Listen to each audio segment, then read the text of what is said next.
adding 10 ounces of uncooked Jennie-O Chorizo flavored turkey sausage into the pan here.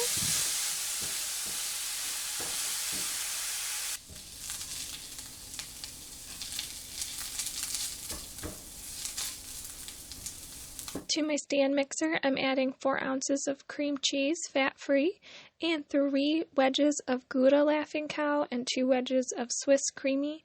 Now I have some pepper jack cheese from Sargento that I'm just crumbling up. And I wanted to add more pepper jack from Laughing Cow, but they didn't have it at the store. And then I'm just going to go ahead and add half a cup of fat-free cheddar cheese here.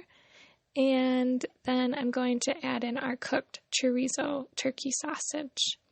And then I'm just going to go ahead and mix that all up. In the stand mixer, you can absolutely do this just by hand, but usually working with some cream cheese is easier with a stand mixer or a hand mixer. And then I'm adding a tablespoon and a half of ranch and 4 ounces of softened fat-free cream cheese just to kind of bring it all together and give it some moisture. I have some mini bell peppers here that I found. They are great for snacking and great for stuffing. So I'm just going ahead and cleaning out these peppers, cutting them up.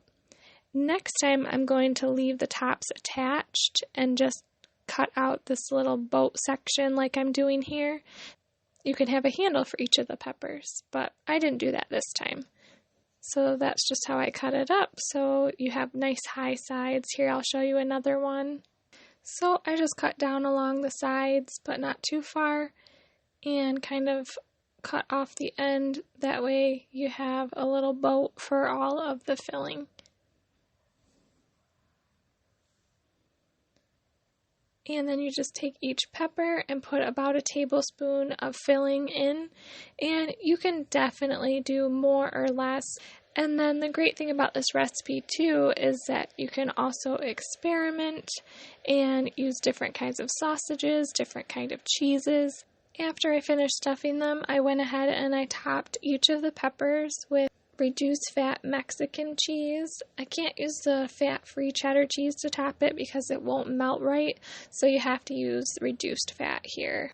Then go ahead and pop this in the oven at 400 degrees. You could also do these in the air fryer just until the cheese is nice and melted, probably about 10-15 minutes. And then this is all ready to plate up and serve. And this is what the final product turned out like. This is so good. Nobody will know that there's anything diet or fat-free in here. It's absolutely delicious, and I really hope that you guys will give it a try. I'll definitely be bringing this to this year's holidays parties, and I can't wait to try it with other different variations. All the listings of the ingredients will be down below, as well as all the SmartPoint values for Weight Watchers. Thanks so much for joining me. Bye-bye.